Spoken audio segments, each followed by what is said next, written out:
नमस्कार प्यारे विद्यार्थियों, आप सभी 10वीं क्लास के विद्यार्थी ध्यान दें कि अपना एक लेसन चल रहा है गद्यगढ़ में स्त्री शिक्षा के विरोधी कुतर्कों का खंडन।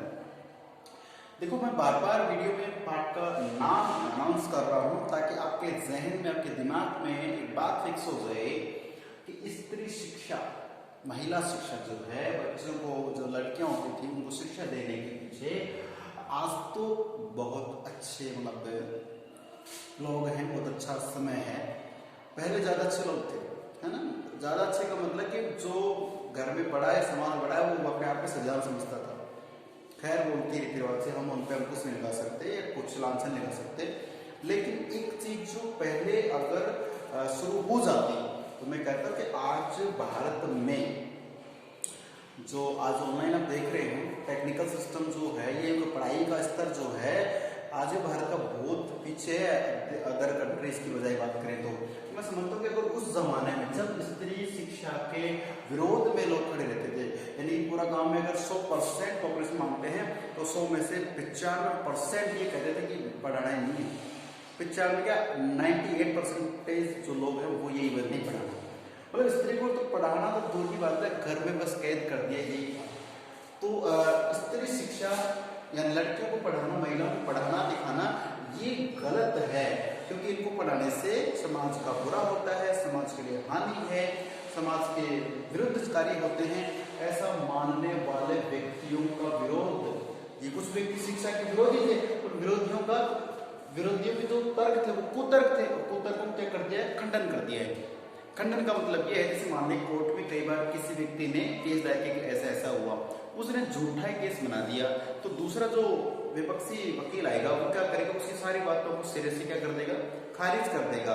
कि वो पहला पॉइंट बोलेगा ऐसा ऐसा हुआ, वो कह देगा ऐसा तो उस दिन ये था ही नहीं, बिल्कुल देर खारिज कर देगा। तो आचार्य महावीर प्रसाद द्विवेदी ने क्या किया है, यही किया है कि जो उस जमाने में, हालांकि जमाना बहुत पहले का है, ऋषि मुनियों के समय से थोड़ा आगे राजा महाराजों का समय था, और उस समय क्या था कि आम नागरिक को तो पढ़ना लिखना तो खरीद किसी ने न बताया, न आवश्यकता भी नहीं पड़ी होगी शायद, है ना। क्योंकि एक व्यक्ति दूसरे से रिलेटेड था कि जिस मान लीजिए किसान समझता मुझे तो बस खेती करके अनाज ही पैदा करना है, और अनाज पैदा करके राजा को दे दिया, उसका कुछ परसेंट बस खाने के रख लिया, ये सिस्टम था। अब ऐसे में क्या है, किसान बस खेती कर रहे हैं, बाकी मजदूर काम में लगे हुए हैं, कुछ व्यक्ति उस राजा की सेना में सैनिक बने, तो फिक्स था। उसके लिए उन्होंने कोई सोचा नहीं कि आगे क्या होने वाला है।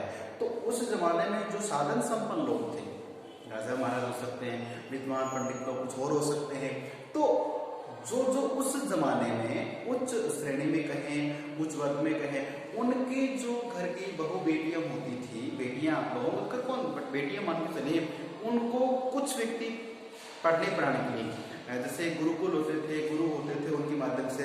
और उस समय भाषा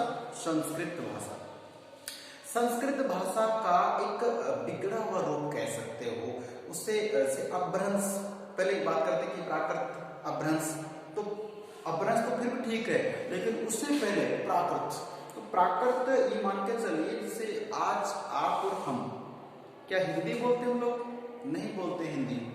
हम जो बोलते हैं ये मान के चलिए इसमें तो मिश्रण है, बेजड़ कर रखे हमने, शुद्ध हिंदी तो बोलते ही नहीं है।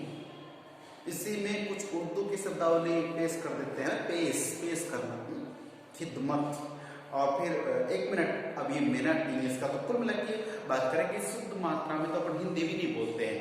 तो उस समय जब संस्कृत भाषा का चलन था तो सबके सब संस्कृत बोल सकते हैं क्या, हाँ, कुछ व्यक्ति जैसे ऋषि मुनि हैं, उनकी पत्नियां हैं, क्योंकि घर में तो संस्कृत भाषा में वार्तालाप होती थी, जितने भी प्रमाण ग्रंथ है जो रचते थे सब संस्कृत भाषा में रचे जाते थे, है ना। तो ऋषि मुनियों के संपर्क का, ऋषि मुनि के आसपास का क्षेत्र तो पूरा संस्कृत में रहते, लेकिन बाकी जो थे, बाकी जो मनुष्य थे, जन थे, उनके लिए संस्कृत भाषा बोलना दिक्कत तो नहीं था, लेकिन मान के चलिए कि वो वास्तविक शुद्ध मात्रा में संस्कृत नहीं बोल पाते थे।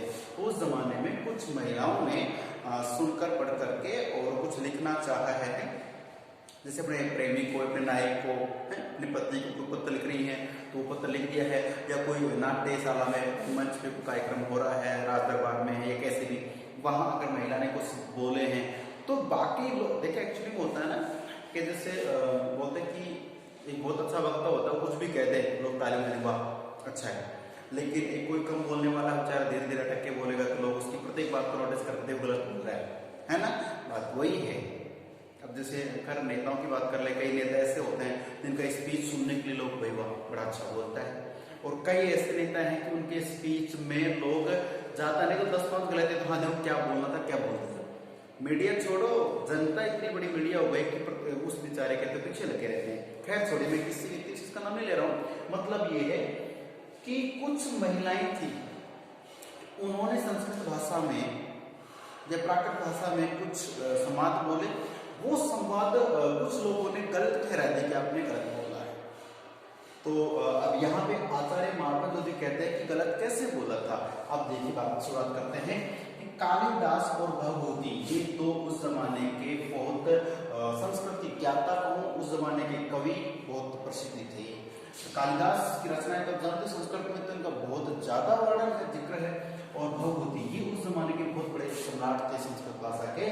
तो कालिदास और भगवती इस समय जब इनका समय था तो आम लोग भी संस्कृत बोलते थे।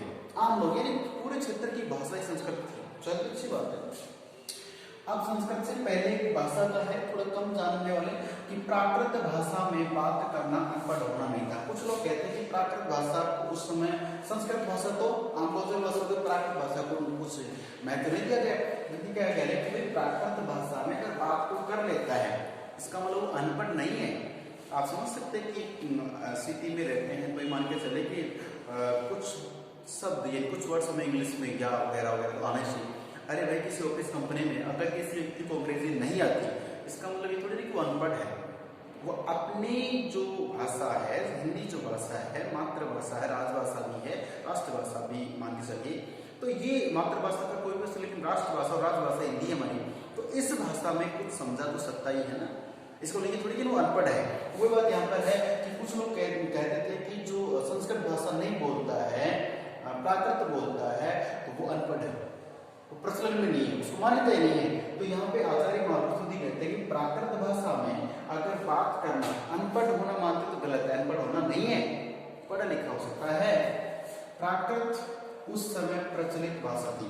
प्रश्न है कि उस समय प्रचलित भाषा आप पता कर लीजिए कि उस समय की प्रचलित भाषा कौन सी थी, प्राकृत भाषा थी, है ना। चलिए अब प्राकृत भाषा थी और ये प्रमाण भी मिले उस बात के। कैसे? इसका प्रमाण बौद्धों और जैनों के हजारों ग्रंथों से मिलता है।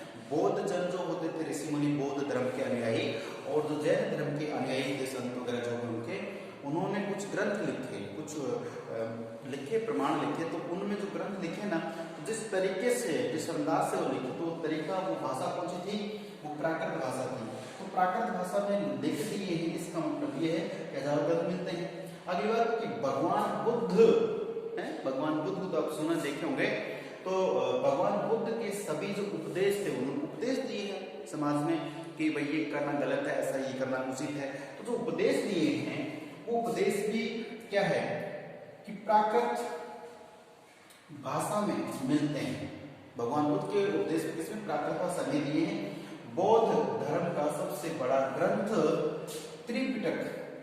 प्रश्न आ सकता है कि बौद्ध धर्म का सबसे बड़ा ग्रंथ कौन सा है, त्रिपिटक। एक ग्रंथ जैसे मान लो कि रामायण महाभारत के ग्रंथ ही है ना, हमारी पवित्र पुस्तक है, उसी प्रकार से बौद्ध धर्म का एक ग्रंथ जिसका नाम है त्रिपिटक। त्रिपिटक ग्रंथ है, ठीक है, कुरान है ना, इस तरह से अलग धर्मों के अलग ग्रंथ होते हैं। तो त्रिपिटक बौद्ध का ग्रंथ है और ये प्राकृत भाषा में लिखा हुआ है। तो जब इतना बड़ा ग्रंथ प्राकृत भाषा में लिख करके सब लोगों ने पढ़ा है, सुना है, जाना है, तो फिर प्राकृत भाषा को भाई अगर कोई बात करता तो उस व्यक्ति को अनपढ़ नहीं कहना चाहिए। तो पूरे इसमें यही निष्कर्ष निकल के आता है कि स्त्री शिक्षा उस समय जो प्रचलित भाषा संस्कृत ज्यादा थी और संस्कृत के साथ में संस्कृत जैसी ही भाषा थी, लेकिन थोड़ा सा वो बिगड़ा होता उसे प्राकृत भाषा बोल दिया। प्राकृत भाषा में अगर कोई महिला कोई व्यक्ति कुछ संवाद कहता है, कुछ पढ़ता है, कुछ बोलता है, तो वो अनपढ़ नहीं है, वो अशुद्ध नहीं बोल रहा है, ठीक है। अगर जो बिल्कुल प्योर यानी शुद्ध मात्रा में संस्कृत बोले तो ठीक अच्छी बात है, लेकिन थोड़ा बहुत अगर वो बोल रहा है तो उसको बोलने का मौका तो दिया जाना चाहिए, उसका ज्ञान तो देखा जाना चाहिए। ऐसा कहते हैं आचार्य हजारी महावीर प्रसाद द्विवेदी, ठीक है। तो प्यारे विद्यार्थियों, आप तो काफी समझदार हैं, हिंदी बोलते हैं, समझते हैं, जानते भी हैं। तो इस पाठ को एक टारगेट में लेकर चलना है कि उस समय में ऐसे कौन कौन सी महिलाएं थी जिन्होंने पढ़ने की हिम्मत दिखाई और उनके ऊपर कौन कौन से ऐसे कुतर्क थे जिन्होंने भाई विरोधी थे, जिन्होंने बात कही है और फिर उसका निराकरण कैसे हुआ है। 3 बातों ध्यान रखना है, ठीक है। तो अभी तक कुछ एक महिला का नाम आया था, ठीक है। उसके बाद अभी आगे चलेंगे तो उसमें देखेंगे। ओके, तो मिलते हैं अगले वीडियो में, तब तक के लिए नमस्कार, धन्यवाद।